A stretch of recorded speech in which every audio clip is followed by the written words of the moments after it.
This is MJ. I just watched a little bit of Cyborg 009 Call of Justice over on Netflix, mostly because, well, I won't tell why, but I decided, hey, it's Cyborg 009. That's something I used to watch on Cartoon Network with the voice talents of Joshua Seth, among others. He played Tai in Digimon, so it made me fall in love a little bit with that stuff. And then seeing 009 got me to see Kakaider and pay attention to it. And I think those were the only two Ishinomori shows on Cartoon Network. And then later on, when I got introduced to Kamen Rider, I think even before wikiing stuff, maybe the name started to sound familiar, or I saw Kamen Rider manga and I thought, hey, this looks kind of like and then it all connected for me. Boom, here I am. So anyway, I watched this first episode, and I said I watched a bit of it. It's, I think, 12 or 13 episodes, and I watched the entirety of the first episode. And there's a lot of recap, there's a lot of recontextualizing and framing the show, because it takes place as a spiritual sequel. I don't know if it's...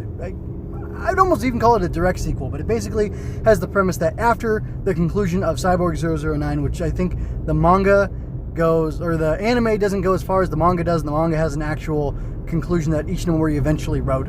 I don't know why the manga wouldn't have been fully adapted into the anime, but whatever. Maybe it would have been too long. I'm not sure how that works. Regardless, this is a decades later sequel story where the cyborgs are still cyborging along because they're cyborgs and they don't age.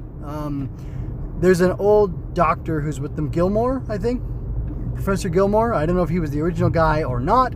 However, he is the professor in this instance in Cyborg 009 Call of Justice. And he is an old man. I would think he'd be, decades and decades older. I don't know if the guy just lives to 100 or if they've developed something to keep him alive. But regardless, that's not really the point I wanted to make. I wanted to more talk about the show and the ideas of Ishinomori in context of a tweet I saw today from our illustrious president in the year 2020.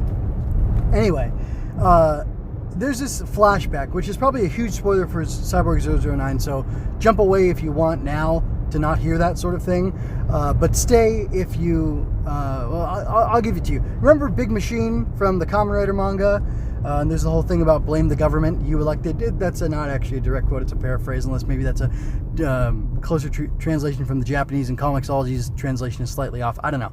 Maybe I should find some scan leader's translation of that line and compare. But regardless, the basic premise, I guess, of Cyborg 009 is at the end, Black Ghost isn't just an organization. It's an organization that is a manifestation of the evil and the darkness within humanity. And Black Ghost, which is... I'll soft pedal the spoilers. Anyway, basically tells Joe that... I can't remember his name. But anyway, Joe, 009 himself, that even though they may destroy Black Ghost out in space, that Black Ghost will never die unless the cyborgs kill every single human on Earth. Because the evil is within us.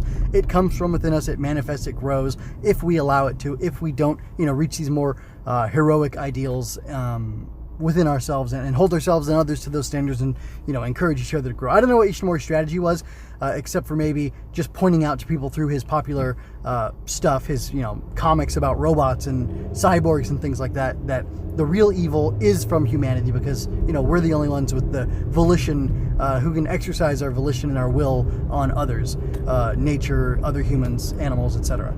So, there was this tweet from Trump saying something about the fact that anybody who wants to desecrate a monument or a statue or a whatever is going to be receiving a minimum 10-year sentence for that, vandalism and aggression or whatever against, inanimate objects. Now, I think burning down a building is a bad thing.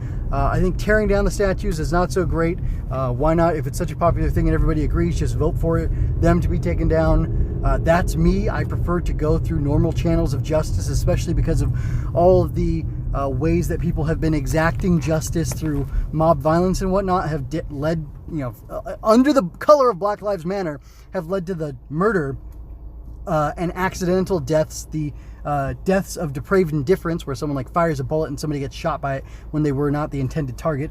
That has happened to people in the black community, black people in the black community who have been killed by black people in the black community, and maybe even whites, Antifa whites masquerading as, allies to the blacks in the black community, and and cities and whatever across the nation. And I honestly see Antifa and Black Lives Matter as having been corrupted by this same darkness, the same evil that is within, that like Ishimori talks about through Black Ghost, and that even Big Machine talks about in Kamen Rider, being the fact that people want to sacrifice and give up freedom for security and for safety and things like that. And I really think it is the truth that that'll all be twisted by the evil, vile people who get into power, or the good people who get into power and then are perhaps corrupted by that power. And I just think everybody needs to figure out how to stand as an individual and as coalitions, groups of people, protecting the rights of others in order to make that happen. I believe that monument law or whatever is stupid. I believe most laws are stupid and oppressive, and that there's way more things that can be done positively to help blacks, to help minorities, to help people who have fallen into drug culture, gang culture, violence, and things like that. Repealing certain laws like mandatory minimums, like civil asset forfeiture, or just asset forfeiture, the war on drugs, all these different things. If you got rid of all those things, it would allow people to flourish and not to be afraid of the man, not to be afraid of the system, not to be afraid of the police, because they wouldn't be scared of having to be roped in with criminals. They could just report people who are bad actors, who are actually violating people's rights, who are actually committing crimes that have victims. Victimless crimes of ingesting a plant or whatever like that, I think are totally wrong. And, we can get into a larger conversation about that sort of stuff, but like that same impulse to overreact, to protect an idea as opposed to protecting people, I think is what's driving things like that legislation that exists in the first place, that some other president or legislature put into place, that Trump is reenacting. And I could go on, but y'all are all wrong.